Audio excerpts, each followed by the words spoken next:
¿Qué harías si tu hijo de 5 años te despertara cada noche llorando y susurrando: yo traicioné a Jesús? ¿Y si sus lágrimas fueran tan reales que pudieras sentir el peso de una culpa que no le pertenece? En San Luis Potosí, donde el aroma del café de olla se mezcla con el incienso de las iglesias coloniales, vivía la familia Mendoza, una familia católica típica del centro de México.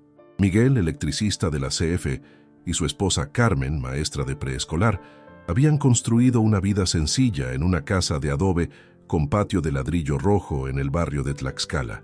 Su único hijo, Santiago, había nacido en una mañana fría de diciembre del 2019, bajo el repique de las campanas de la catedral que anunciaban el alba.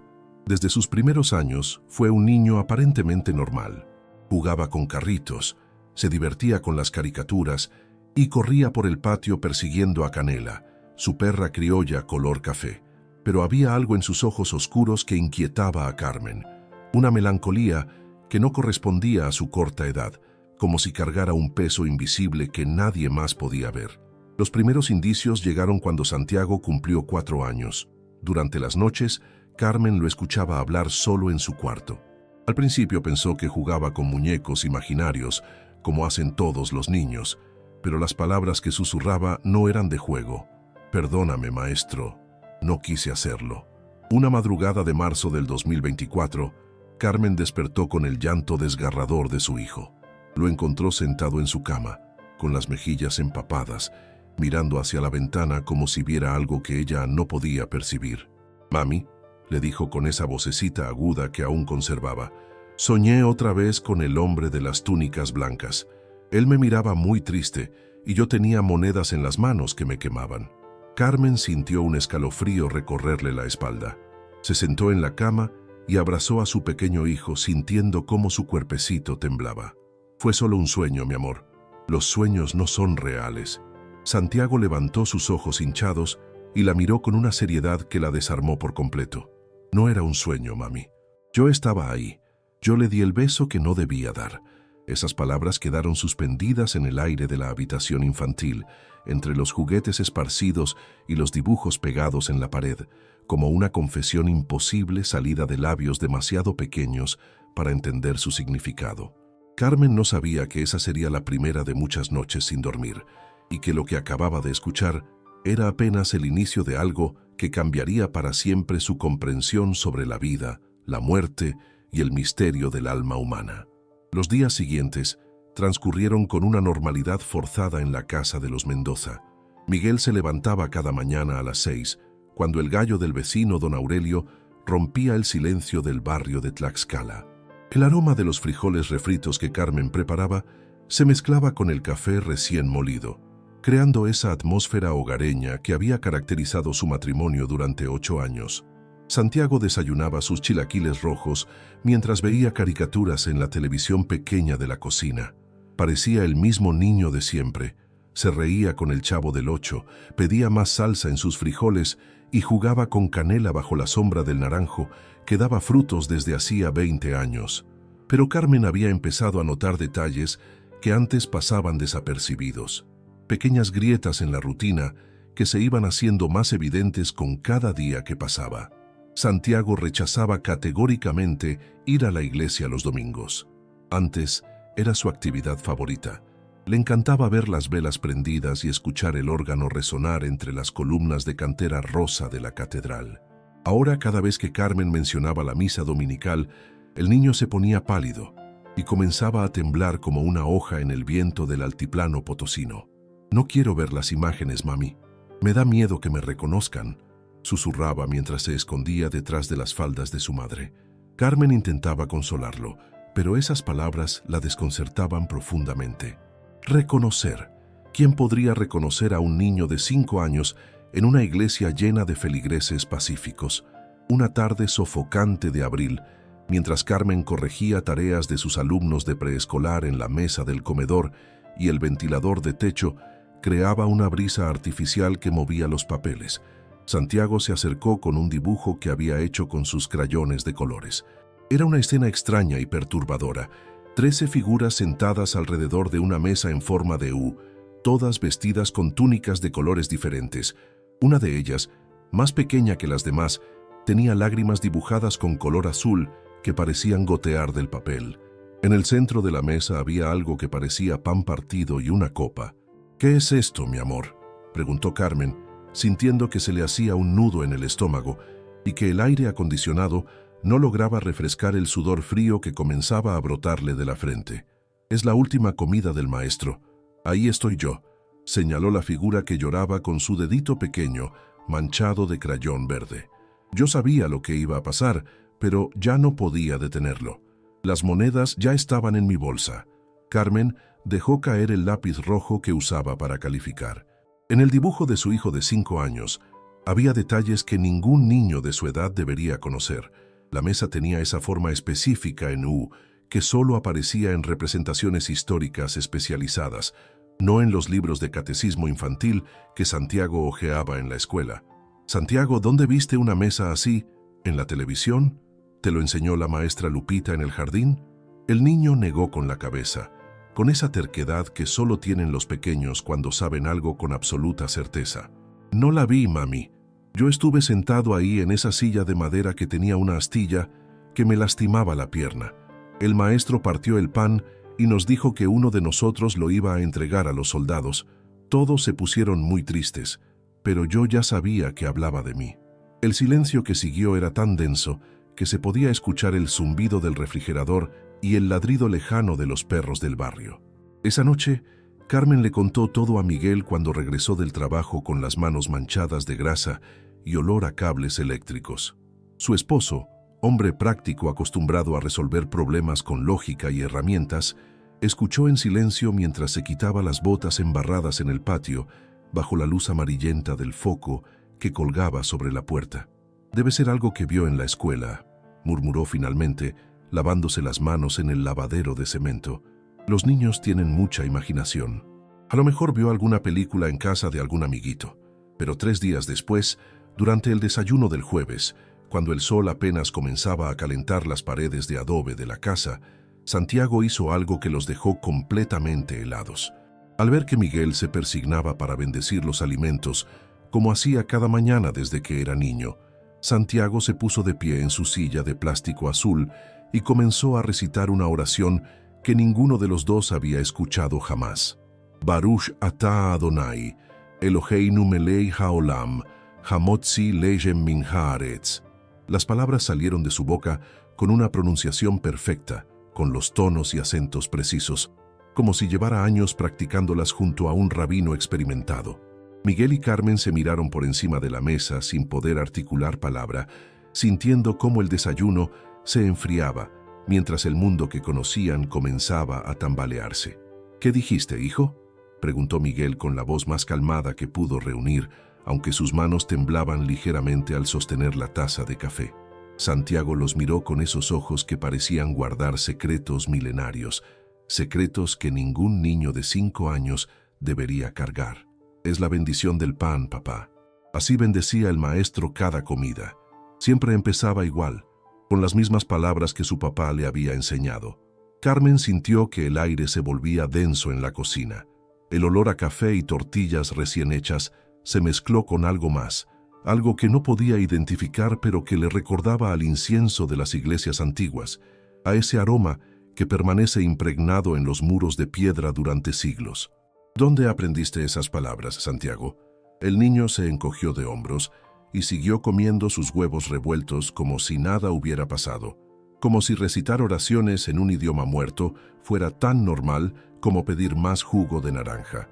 «Siempre las he sabido, mami, desde antes de estar aquí contigo». Esa frase quedó flotando en el aire matutino de San Luis Potosí, mientras las campanas de la catedral marcaban las 8 de la mañana y la vida normal de los Mendoza comenzaba a resquebrajarse como un espejo tocado por una piedra invisible. Durante los días siguientes, Carmen no podía concentrarse en sus clases de preescolar. Mientras sus pequeños alumnos coloreaban dibujos de flores y animales, ella pensaba obsesivamente en las palabras que Santiago había pronunciado. Había algo en la pronunciación, en la fluidez con que las había dicho, que no se parecía en nada a cuando los niños repiten frases que escucharon en la televisión. Una semana después, el incidente que cambiaría todo ocurrió durante la siesta de Santiago. Era una tarde calurosa de mayo. Carmen lavaba trastes en la cocina cuando escuchó a su hijo hablar en su cuarto. Al principio pensó que jugaba con sus muñecos, pero algo en el tono de su voz la alertó. No era la voz aguda y cantarina de un niño jugando. Era una voz más grave, más densa, como si hubiera envejecido décadas en segundos. Se acercó sigilosamente a la puerta entreabierta y lo que vio la dejó petrificada. Santiago estaba sentado en el centro de su cama, con los ojos cerrados y las manos extendidas hacia adelante, como si sostuviera algo invisible. Su rostro tenía una expresión de dolor profundo que no correspondía a sus 5 años. Y hablaba en ese idioma extraño, pero ahora con frases completas, con una fluidez que helaba la sangre. Rabbi, Lone Yatli, Ani Yataati Beka, Hakesef lo Hashuvli, Jarofeli, Beba Kasha. Las palabras salían de su boca con desesperación creciente, como si estuviera suplicando perdón por algo terrible. Carmen sintió que las rodillas le temblaban. No entendía ni una sola palabra, pero el dolor en la voz de su hijo era tan real, tan desgarrador, que se le llenaron los ojos de lágrimas. De repente, Santiago abrió los ojos y la miró directamente, aunque ella estaba escondida detrás de la puerta. «Mami», le dijo con su vocecita normal, «¿por qué lloras?».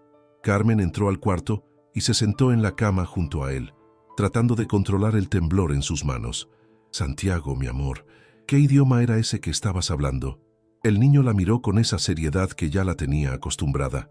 «Era la lengua del maestro, mami. Le estaba pidiendo perdón, como hago todas las noches desde que me traicioné». «¿Y qué le decías?». Los ojos de Santiago se llenaron de lágrimas. Le decía: «Maestro, perdóname. Pequé contra ti. El dinero no me importaba. Cúrame, por favor». Pero él nunca me contesta, mami. Creo que todavía está muy enojado conmigo. Esa noche, Carmen no pudo dormir. Había grabado secretamente a Santiago con su celular durante uno de esos episodios. Después de que Miguel llegara del trabajo, se encerraron en la cocina y escucharon la grabación juntos. La voz que salía del teléfono no parecía la de su hijo. Era más profunda, más madura, llena de una angustia que ningún niño debería conocer. Miguel, que siempre tenía una explicación lógica para todo, se quedó callado durante varios minutos después de escuchar la grabación. «Carmen», dijo finalmente, «necesitamos ayuda.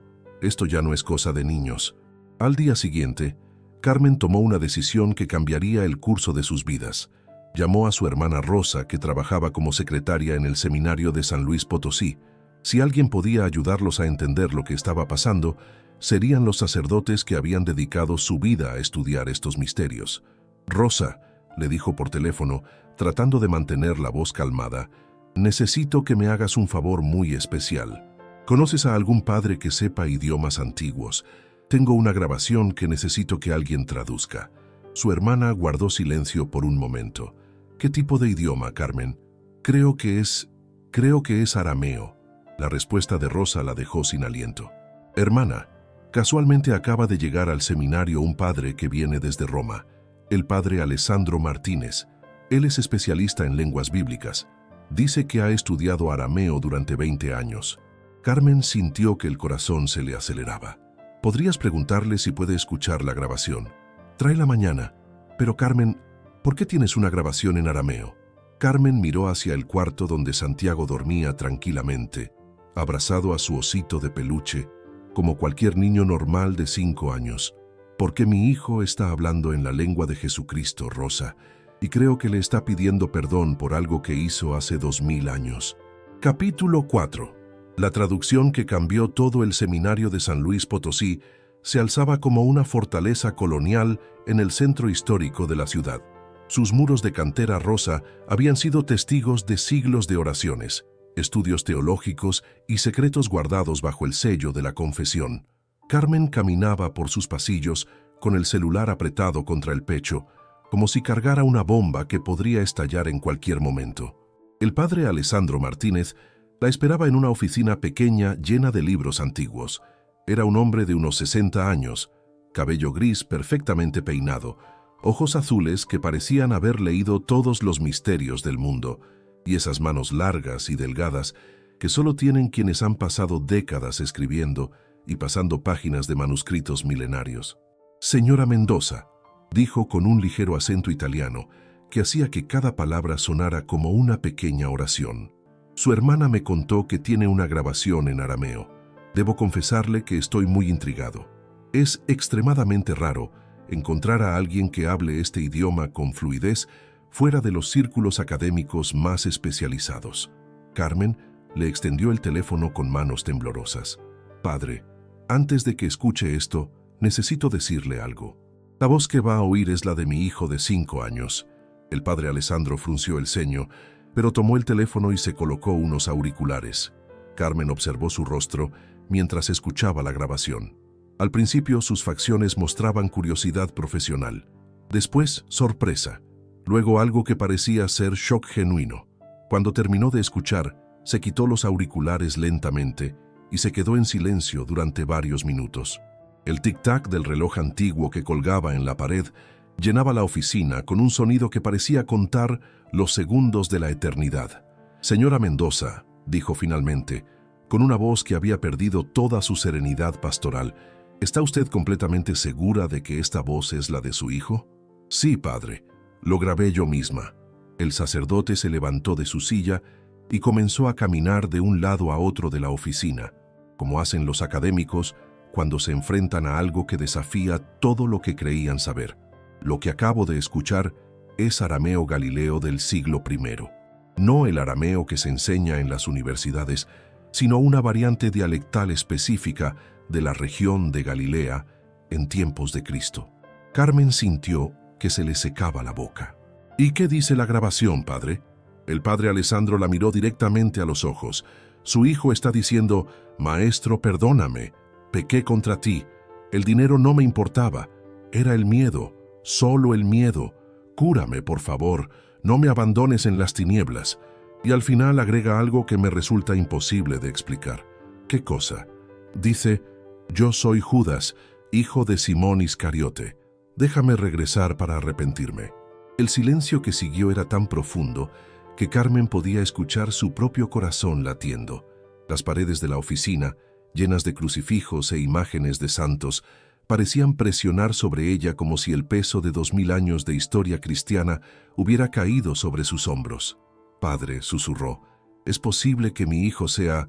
«Señora Mendoza», la interrumpió el sacerdote, «lo que me está sugiriendo va contra todos los principios de nuestra fe.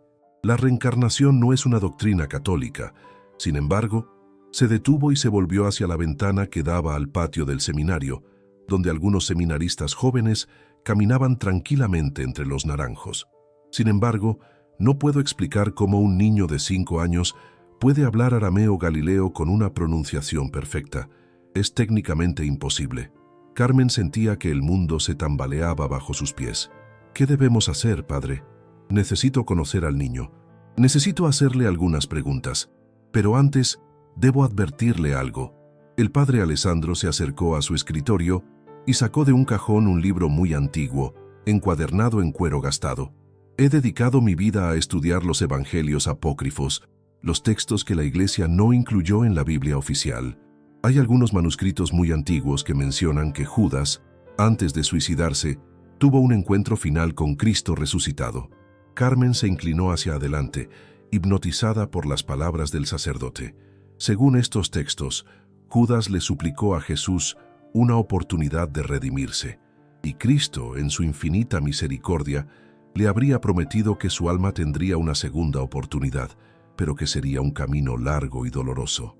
El padre cerró el libro y miró a Carmen con una mezcla de compasión y preocupación. «Si lo que sospechamos es cierto, señora Mendoza, su hijo no es solo un niño con memorias extrañas. Podría ser el alma más atormentada de la historia cristiana, buscando finalmente la redención que le fue prometida hace 2 milenios». Carmen sintió que las lágrimas comenzaban a rodar por sus mejillas. «¿Y qué significa eso para Santiago? ¿Qué significa para nosotros?». El padre Alessandro se dirigió hacia la puerta, pero antes de abrirla se volvió hacia ella una última vez. «Significa, señora Mendoza, que su familia está a punto de convertirse en protagonista de uno de los misterios más profundos de la fe cristiana. Y significa que debemos ser muy, muy cuidadosos. porque si esto se hace público antes de tiempo, las consecuencias podrían ser devastadoras tanto para la iglesia como para su hijo. Abrió la puerta y el sonido de las campanas vespertinas llenó la oficina. Pero también significa que podrían ser testigos del perdón más grande jamás concedido por Dios a un ser humano. 3 días después, el padre Alessandro tocó la puerta de la casa de adobe azul en el barrio de Tlaxcala. Carmen lo había estado esperando desde temprano, nerviosa como una estudiante antes de un examen que podría cambiar su vida para siempre. Santiago jugaba en el patio con Canela cuando escuchó la voz desconocida. Se asomó tímidamente desde la puerta de la cocina, pero al ver la sotana negra del sacerdote, algo cambió en su expresión. Sus ojos se llenaron de lágrimas y corrió a esconderse detrás de las faldas de su madre. «Mami», susurró con voz quebrada, «él sabe quién soy. Puedo sentirlo».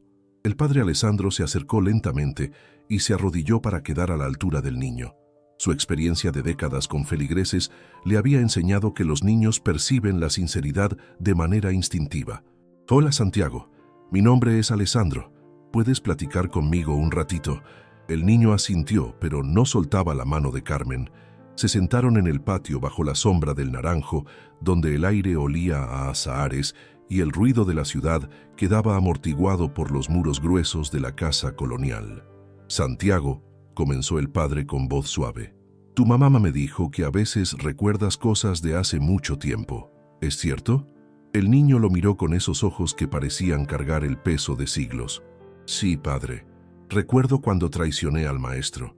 Recuerdo el jardín, las antorchas, el beso que no debí dar». El padre Alessandro sintió un escalofrío recorrerle la espalda. Había venido preparado con preguntas específicas, detalles históricos que solo los académicos más especializados conocían. Si el niño realmente era quien parecía ser, debería poder responder cosas que ningún libro infantil jamás había mencionado. «Santiago, si tú estuviste ahí, ¿puedes decirme cómo se llamaba el huerto donde arrestaron a Jesús?» «Getsemaní», respondió sin dudar. «Quedaba al otro lado del arroyo Cedrón. Había muchos olivos viejos y una prensa para hacer aceite. El maestro iba ahí a orar cuando quería estar solo». El padre tomó notas en una libreta pequeña. Hasta ahí cualquier niño que hubiera asistido a catecismo podría saberlo. «¿Y puedes describirme a los soldados que fueron a arrestarlo?» Santiago cerró los ojos, como si estuviera viendo la escena frente a él. Eran soldados romanos y guardias del templo. El centurión se llamaba Marcus Flavius. Tenía una cicatriz en la mejilla izquierda y llevaba una capa roja. Los guardias judíos llevaban túnicas marrones y bastones de madera. Había como 30 hombres. El padre Alessandro dejó de escribir. Ese nivel de detalle no aparecía en ningún evangelio canónico. Había investigado durante años los manuscritos de Qumrán y los textos apócrifos, y esos nombres y descripciones solo aparecían en fragmentos muy especializados que ni siquiera estaban traducidos al español. «Santiago», dijo tratando de mantener la voz calmada, «¿te acuerdas de cuánto dinero te dieron por entregar a Jesús? 30 monedas de plata. Eran tetradracmas de Tiro. Cada una pesaba como 17 gramos. Valían el precio de un esclavo». El niño abrió los ojos y las lágrimas comenzaron a rodar por sus mejillas. «Pero yo no lo hice por el dinero, padre. Lo hice porque tenía miedo». «¿Miedo de qué?» «Los fariseos me dijeron que si el maestro seguía predicando, los romanos iban a destruir el templo y matar a todos los judíos. Me dijeron que entregándolo salvaba a mi pueblo, pero era mentira. Solo querían deshacerse de él, porque la gente lo seguía más que a ellos». El padre Alessandro sintió que se le secaba la boca. Esa información sobre las motivaciones políticas detrás de la traición de Judas solo aparecía en textos académicos muy especializados sobre la Palestina del siglo I. Y después del beso, ¿qué pasó? Santiago se puso de pie y caminó hasta el centro del patio, como si necesitara espacio para revivir el momento más doloroso de su existencia. El maestro me miró a los ojos y me dijo: «Judas, con un beso entregas al Hijo del Hombre». Su voz no tenía enojo, padre, tenía tristeza. Una tristeza tan profunda que sentí como si me partiera el alma. El niño se llevó las manos al pecho, como si le doliera físicamente. Los soldados lo arrestaron, Pedro trató de defenderlo y le cortó la oreja a un siervo del sumo sacerdote. Se llamaba Malco, pero el maestro le dijo que guardara la espada y sanó la oreja del hombre. Carmen observaba la escena sin poder creer lo que veía. Su hijo de 5 años estaba describiendo eventos históricos con una precisión que helaba la sangre, pero lo que más la conmovía era el dolor genuino en su voz, como si estuviera reviviendo el momento más terrible de su vida. El padre Alessandro hizo una última pregunta, la más específica de todas. «Santiago, ¿puedes decirme qué fue lo último que te dijo Jesús antes de morir?» El niño se quedó inmóvil por varios segundos. Cuando habló, su voz había cambiado. Era más profunda, más madura, cargada de una anguish milenaria. «Después de que me colgué del árbol, cuando mi alma estaba siendo arrastrada a las tinieblas, escuché su voz. Me dijo, Judas, hijo mío, incluso para ti hay perdón, pero el camino será largo y doloroso. Tendrás que regresar para aprender lo que es el amor verdadero y solo entonces encontrarás la paz». El silencio que siguió era absoluto. Solo se escuchaba el viento moviendo las hojas del naranjo y el sonido distante de las campanas de la catedral, marcando las 5 de la tarde. El padre Alessandro cerró su libreta y miró a Santiago con una mezcla de asombro y compasión profunda. «Hijo mío», le dijo con voz quebrada, «creo que ya es hora de que el mundo sepa que Cristo cumple todas sus promesas, incluso las más imposibles». Carmen sintió que algo fundamental había cambiado en ese patio de San Luis Potosí.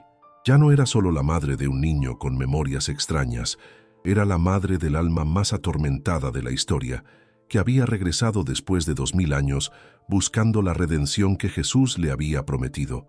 La noticia se había extendido por San Luis Potosí como aceite derramado sobre piedra.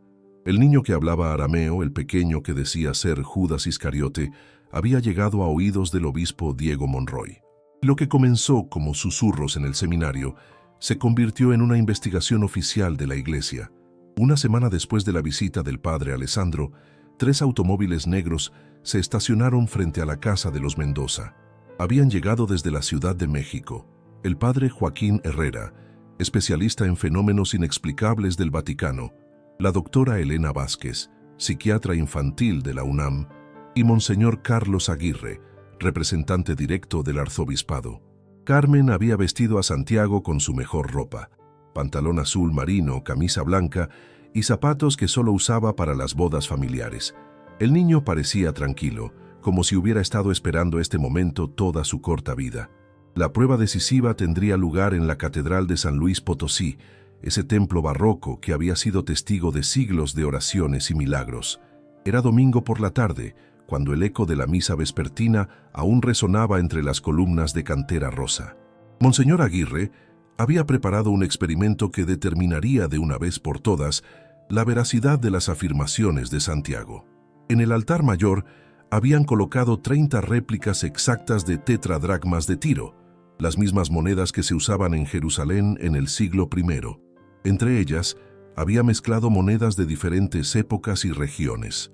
«Santiago», dijo el monseñor con voz solemne que resonaba en toda la nave principal, «si tú realmente eres quien dices ser, podrás identificar las monedas exactas que recibiste por entregar a Jesús».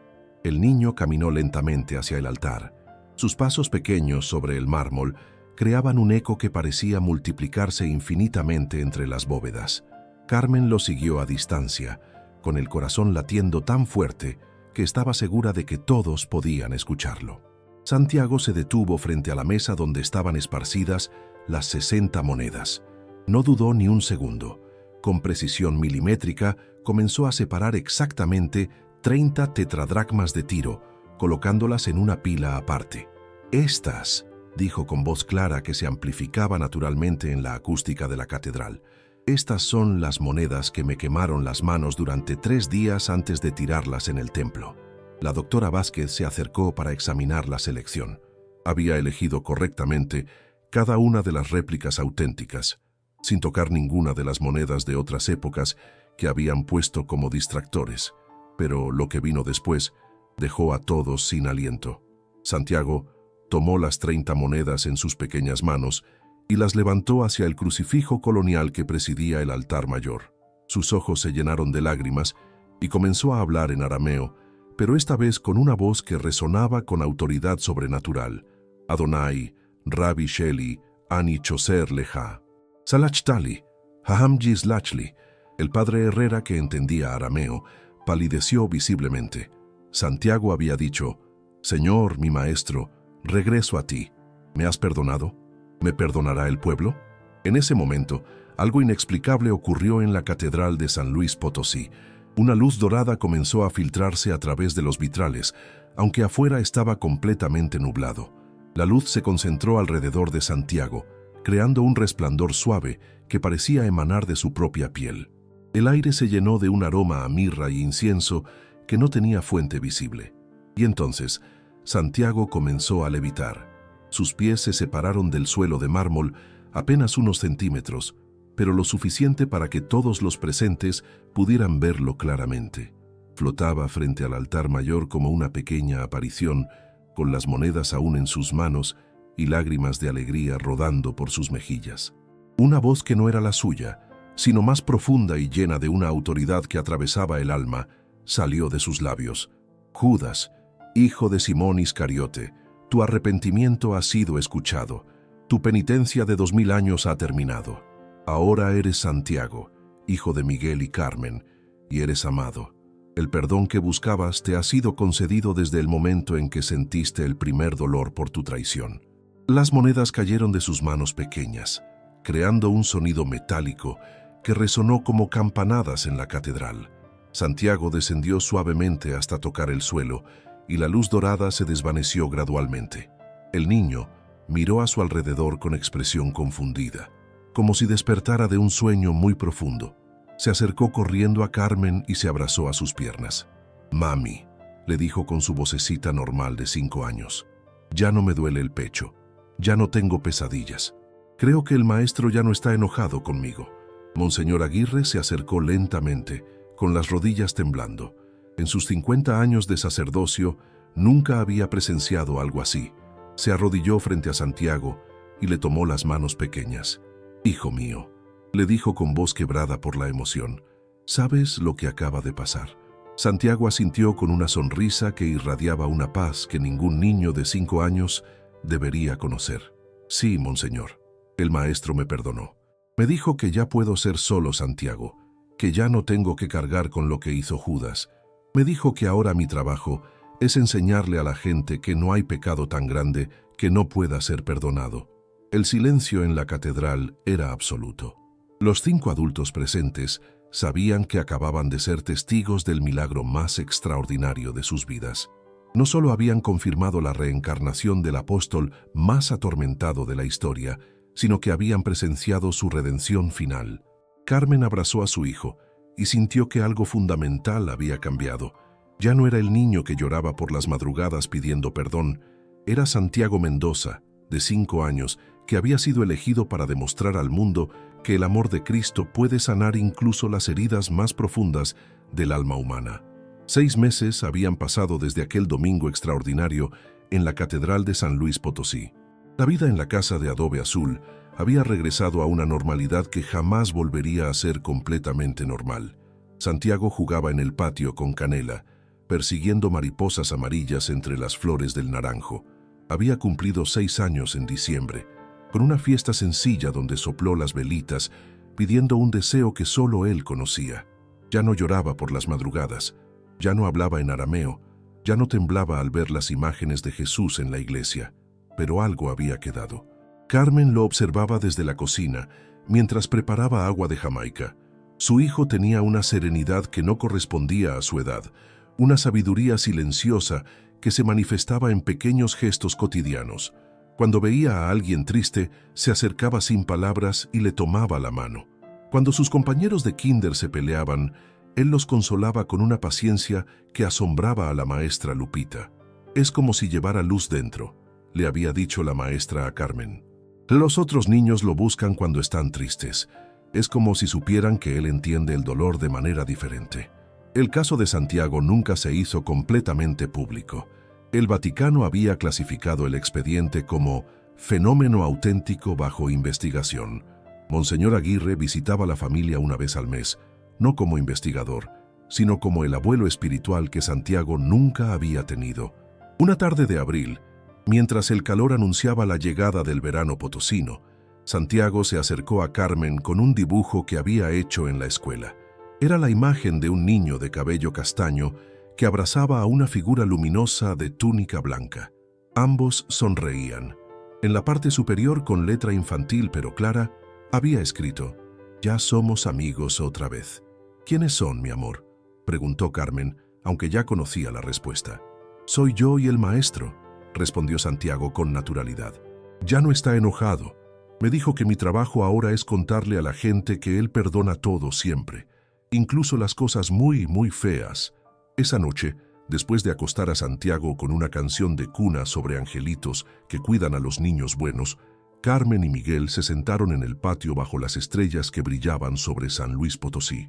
«¿Crees que algún día se va a acordar de todo esto?», preguntó Miguel, mirando la ventana iluminada del cuarto de su hijo.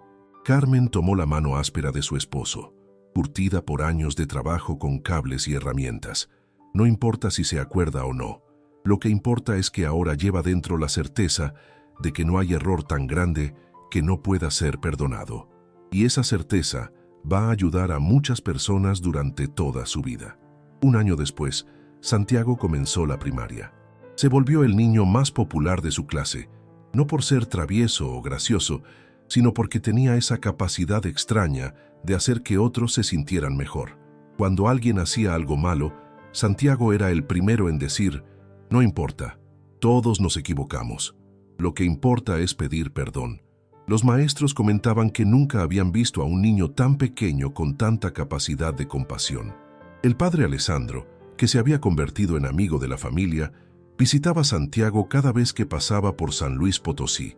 En una de esas visitas, el niño le hizo una pregunta que el sacerdote nunca olvidaría. «Padre, ¿usted cree que hay más gente como yo? Gente que regresó para aprender algo especial». El padre Alessandro sonrió y se arrodilló para quedar a la altura del niño. «Santiago, creo que todos regresamos para aprender algo. Tú solo tuviste la suerte de recordarlo». En las noches silenciosas de San Luis Potosí, cuando el viento movía las hojas del naranjo que seguía dando frutos en el patio de la casa de adobe azul, a veces se podía sentir algo especial en el aire. Una paz que no tenía explicación, un perdón que flotaba como incienso invisible, recordando a quien quisiera escuchar que nunca es demasiado tarde para empezar de nuevo. Porque Santiago Mendoza, el niño que una vez fue Judas Iscariote, había demostrado al mundo que el amor verdadero trasciende el tiempo, la muerte y hasta la traición más dolorosa de la historia. Y en una casa pequeña del centro de México, vivía la prueba de que cuando Dios promete perdón, esa promesa se cumple, siempre. Si esta historia te hizo reflexionar sobre el poder del perdón, compártela con alguien que necesite recordar que nunca es demasiado tarde para redimirse. Y cuéntanos en los comentarios, ¿crees que todos merecemos una segunda oportunidad? Tu experiencia podría inspirar a otros.